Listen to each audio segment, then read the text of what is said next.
नमस्ते दोस्तों। बहुत जल्द हमारे सामने एक खास दिन आने वाला है, रामनवमी। अगले महीने जब चैत्र मास की शुक्ल नवमी आएगी, हर घर में जय श्री राम की गूंज होगी।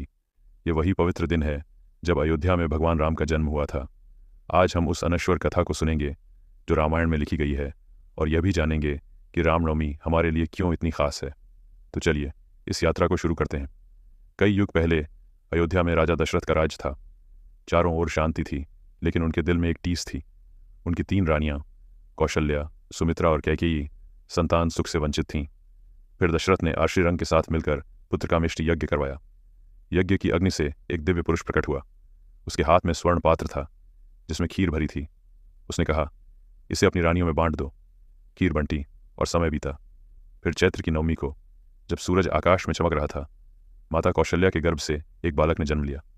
उसका तेज ऐसा था कि सारी अयोध्या उसकी रोशनी से भर गई। दशरथ ने उसका नाम रखा राम। उसी समय सुमित्रा के लक्ष्मण और शत्रुघ्न और कैकेयी के भरत पैदा हुए। अयोध्या में खुशियां छा गईं। ढोल बजे, फूल बरसे और हर तरफ उत्सव का माहौल बन गया। यह जन्म कोई साधारण घटना नहीं थी। रामायण कहती है कि राम भगवान विष्णु के अवतार थे जो अधर्म का नाश करने आए थे। उस दिन को आज हम रामनवमी के रूप में मनाते हैं। अगले महीने जब यह दिन आएगा, मंदिरों में घंटियां बजेंगी, रामचरितमानस का पाठ होगा और लोग व्रत रखकर राम की भक्ति में डूब जाएंगे। लेकिन रामनवमी सिर्फ पूजा का दिन नहीं है, यह हमें उनके जीवन से प्रेरणा लेने का मौका देता है। आइए उनकी कहानी को और करीब से देखें। राम बड़े हुए।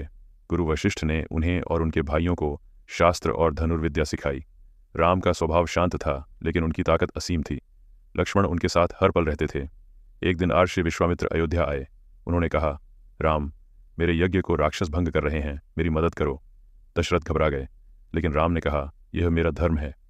लक्ष्मण भी साथ चले। जंगल में ताड़का नाम की राक्षसी ने उन पर हमला किया। उसकी चीख भयानक थी, लेकिन राम ने एक बाण से उसका अंत कर दिया। विश्वामित्र ने कहा, राम, तुम साधारण नहीं हो। फिर वह उन्हें मिथिला ले गए, जहां एक नया अध्याय शुरू हुआ। शिव धनुष और सीता स्वयंवर की तस्वीरें। मिथिला में राजा जनक की पुत्री सीता का स्वयंवर था। वहां शिव का विशाल धनुष रखा था। जनक ने घोषणा की, जो इसे तोड़ेगा वही सीता का पति बनेगा। कई राजा आए, पर धनुष हिला तक नहीं। फिर राम उठे। उन्होंने धनुष को उठाया, प्रत्यंचा चढ़ाई और वह टूट गया। सारी सभा में जयकारे गूंजे।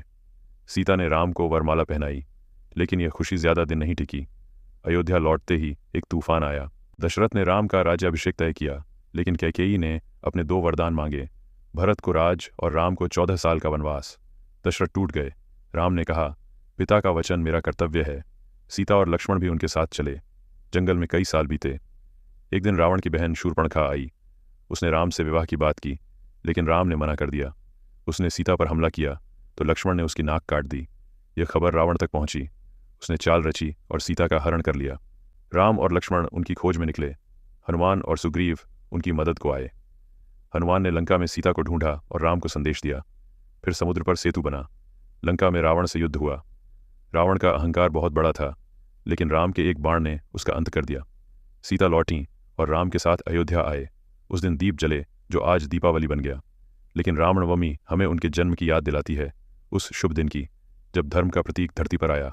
अगले महीने जब रामनवमी आएगी तो हर तरफ उत्सव होगा। मंदिरों में फूल सजेंगे, भजन गूंजेंगे और शोभा यात्राएं निकलेंगी। लोग अपने घरों में राम के जन्म की कथा सुनेंगे और उनके गुणों को याद करेंगे। राम हमें सिखाते हैं कि सत्य और मर्यादा से बद्धा कुछ नहीं। तो दोस्तों, इस बार रामनवमी को खास बनाइए, अपने अंदर के राम को जगाइए और इस उत्सव में शामिल होइए। अगर ये कहानी आपको पसंद आई तो लाइक और सब्सक्राइब करें, ताकि हम अगले महीने रामनवमी पर फिर मिलें। जय श्री राम।